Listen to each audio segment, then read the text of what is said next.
Higala, kumusta ug may buntag usa sa mga benepisyaryo karon sa ato ang school supplies mao kining Langilan Mission School. Daghang salamat diay sa atong mga kaigsunan, mga Jubail Remnant, no? Kung ang Jubail is the church diya sa may Kingdom Saudi Arabia. Salamat kayo sa inyong panalangin nga i-share ngadto sa itong mga estudyante nga lumads dinhi sa maong mission school sa Langilan. Higala makapangutana ka, ngano ba nga ganahan mangyud ang Little Hands? Usa kini ka organization nga grupo sa magbubuhat sa Adventist Medical Center Valencia. Tumog tinguhan ini mga grupo mo ang paghatod sa inyong mga financial nga mga blessings pinaagi sa pag-share ngadto kanila sa mga bugas, paghatag ngadto kanila og mga canned goods ug uban pa nga mga pagkaon nga inyong gi-share pinaagi sa financial ninyo nga tabang. Kining grupo nag-exist gumikan usab sa inyong makanugnayon nga pagtabang og labaw sa tanan pinaagi sa pag-share ninyo sa inyong mga panalangin niining less fortunate nato nga mga kaigsunan nga naa dinhi sa tulay Langilan, or rather naa sa tulay o nasuukan tulay mga kapaglaong mga kaigsunan. So tara, ubanin ninyo o atong i-highlight, atong ipakita kung unsa ang maong dapit. O angayang bagi silang tabangan, or angayang bagi ka nga moadto, apan pasidanan ko ikaw nga daan. Dili lalim ang pag-adto ni ini nga dapit. Sa unsa nga rason, gumikan kay ang dalan dili simentado, ang dalan walay klaro, ang dalan dili kaayo nindot baklayan, hilabi na gyud sama kanimo, sama kanako, sama kanato nga dili anad nga magbaklay og mga terrain nga mag-abot usahay ang imong tuhod ug suwang aron lamang makaabot sa maong dapit. Patuloy pa rin. Tala, ubanin ko ninyo. Ayok si may kumpiyansa kay gibilidyo ka o. Hindi to kahirap ang daanan papuntang Tulay Langilan. So, maybe some of you are asking, ba't kailangan nyo pang pumunta dyan, no? Marami namang pwedeng tulungan dyan sa baba. Pero ito talaga napaka-depressed na place at napakalayo sa community. Mga sa kanila normal lang is mga 3 to 5 hours ang walk nila.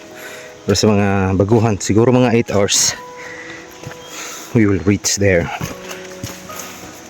Pero sa mga baguhan talaga, ganyan, no? Nung pising ko pumunta dito nung una is ganyan talaga, 8 hours. May mga kasamang, of course, baguhan.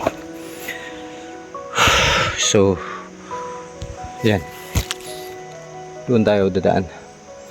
Masukal at napakadulas ang daan dito.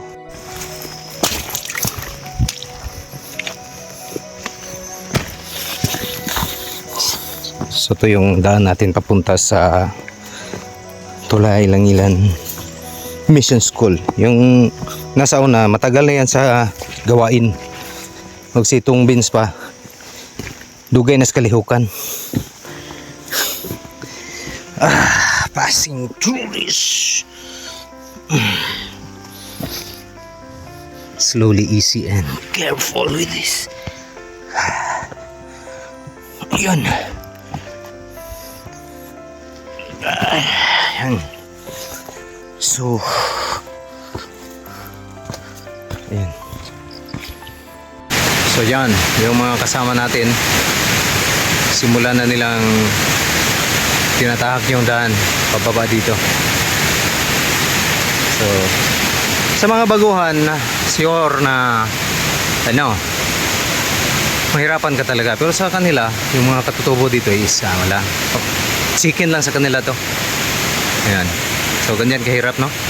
So isa lang ito sa mga sample ng daan natin, no? May tubig dyan, no? So masyadong delikado talaga. Kailangan mag-ingat-ingat tayo, no? Pupunta doon, no? Diyan na si Kin. Malayo na siya. So ito nga, no? Duman tayo sa gilid ng pangpang, no? Saka nadirinig nyo naman siguro yung tubig. Malapit na tayo na sa may falls na area. Ito, bato to, no? Pag hindi ka nag-ingat dito, Tsak nga madulas ka, papunta ka talaga doon sa ubos. Yun sa baba. And river na yan, no? So may mga ugat dito. Dito kayo kakapit. Para hindi tayo madulas. Ayan ho. So lapit na tayo dito sa may napakadulas na part sa daanang ito. Isa lang ito sa mga technical na mga daan. Kung papunta tayong Pandarasdasan, Silangon, saka sa Buluan, at saka sa may tulay Langilan o saka Langilan. Ito no? So doon, no? Layo yan eh. Yan yung sapa. So pababa tayo dito. So nakita natin, no, mga ugat ng kahoy dito. So careful lang tayo mga kaibigan. Kasi madulas to. Ayan. So siguro ang iba sa inyo taka ka, bakit? Parang naman, bakit pinicture pa yan or binidyohan dito. So isa ito sa mahirap na daanan. Nandun na si Kino sa malayo. So i-video ko pabalik ka. Baba muna ako kasi medyo mahirap eh. So yun no. Akyat ka doon. Patirik yan. So, mahirap talaga yan. So dito tayo mag tayo ng PC. Lubid. Para kapitan ng mga kasama natin papunta doon sa baba.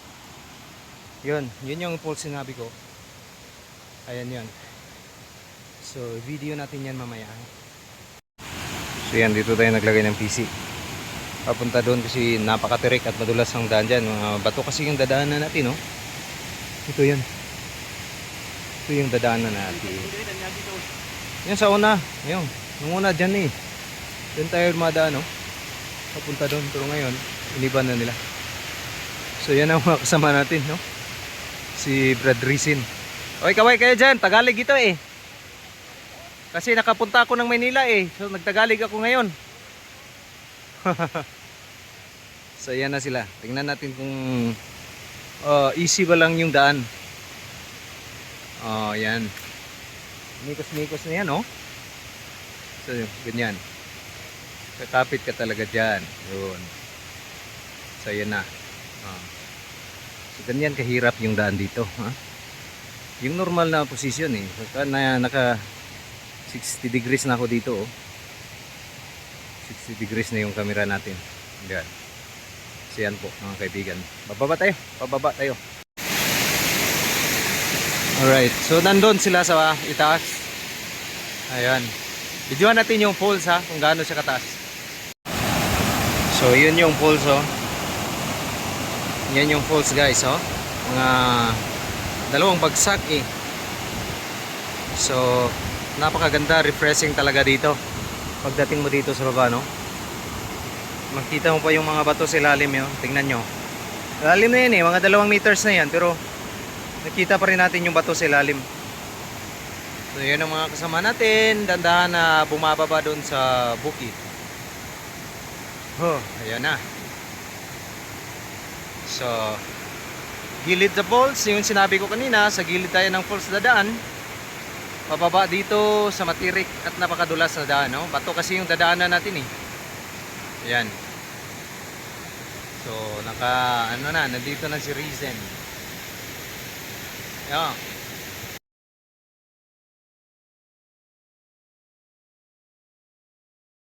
Isaya pa tanaw nga lisod ang daan. Dito na guys, sa nakita Tagalog natin yung tingnan na mahirap yung daan.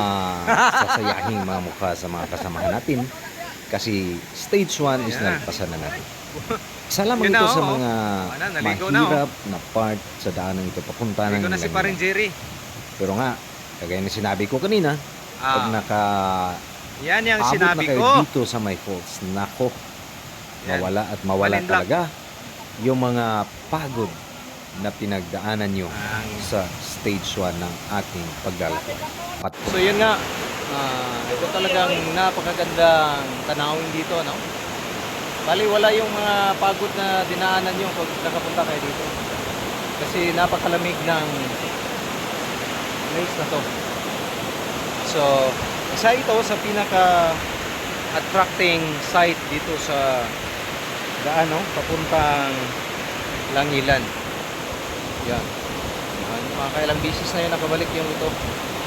Si Risen at saka si Allen, ilang bisis na yan bumalik dito, no? So, dami tayong mga new fights dito.